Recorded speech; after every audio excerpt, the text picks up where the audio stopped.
Christine, you've got a really interesting little booklet there that has come in really handy, hasn't it, at top level events. Tell me about it. Well, you can't always sort of take a PowerPoint with you, but I do rely on visuals because I think 80% of access to the brain is directly through the eyes, so you have an instant contact there. How people process words is more complicated. So what you're looking at here is to do with flashpoint transformation. If you can see, it represents a matchbox. Now, if that's mine, I know what I think, I know what I feel, and within there, the matches really represent my life's experience on which I form my opinions. What a shame that you get in the way, because I know I'm right, and if you don't agree with me, we could have a few exchanges, really, that could end up in confrontation. Now, I'm into collaboration, so these sparks that we light, the situation that is the fuel, the words that we use is the oxygen, and what we would like to think is when that match is ignited, we deal with it and we put it out and we let it go. Now, it doesn't always work like that, so the next one is the oxygen that takes that ignition and breathes words, and that's when it gets really quite complicated. There are people who are brilliant bellows. I'm sure you've come across them. They have an answer for everything, and often it's their advice that sways you in a way perhaps you wouldn't have gone if you had thought a little bit more before you engaged with another person. If that is the case, we deal with one situation, but that person isn't going to let it go. And they feed the energy vampire that I call them. What's the next match? And what's the next match?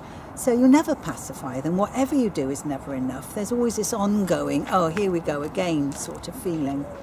So the next one that I use is this. Love that one. It's like very colourful. Right, so okay, we've now got ignition. Now, I have to be careful we don't go into combustion, because look at this one. We've now got dividing paths. And you have actually come across this, haven't you, within organisations? Yes. This was used at a very, very high level meeting to talk about a major dispute that had been ongoing. And they kept coming back to this. You know, are they really that far apart? And my answer was, well, actually, yes, you are.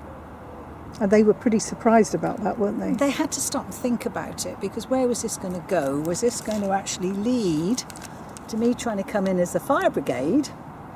But that really, if it's gone so far, just look at this, the whole thing gets burnt down. Now, a lot of companies can't afford that kind of damaging combustion. This becomes them and us, the standard confrontation. It's nothing to do with collaboration. So I have to move them if they've got to this stage. One, to accept that that's where they are, and two, actually look at, do they want to do anything about it? So the extinguishers come in. In the good old days, if there was a fire, maybe it was a chip pan or somebody had got some other kind of materials that had ignited, we used to have a colour code. Now, I relate that to personal profiles, because you try and think, well, what's going to work with this person that wouldn't work with another person? For their wisdom, apparently Europe has now decided we have one and they're all red. I didn't know that, actually. You've actually got to stop and read what it says to work out you're using the right one. So I've got to get another slide in here, just showing when I go into buildings, there's 3 all standing in a row. But if I haven't got my glasses with me, I've got a problem making certain I'm choosing the right one. So it's things like that. So, Carla, I have presented you with your very own extinguisher now. You have. And it's not really to put things out, but it's to dampen it, so to the point that you can deal with it. So it's like, I've got a situation maybe with a family member. Yes. It's a bit of fun, isn't it? But what's the serious side of it?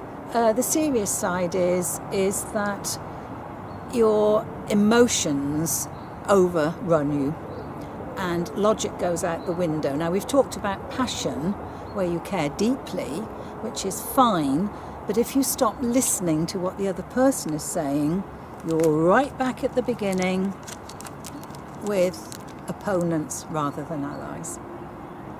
And we're down at Marlow by the river. People might wonder why we're here, but you've been on Marlow FM today, haven't you? I've had a lovely time. Thank you, Carla. And well, you've given us a good insight into this book. I love it. Okay. Well, use your extinguisher with care. I will certainly will. Okay. Thank you. Thanks then. Bye, Carla. Bye.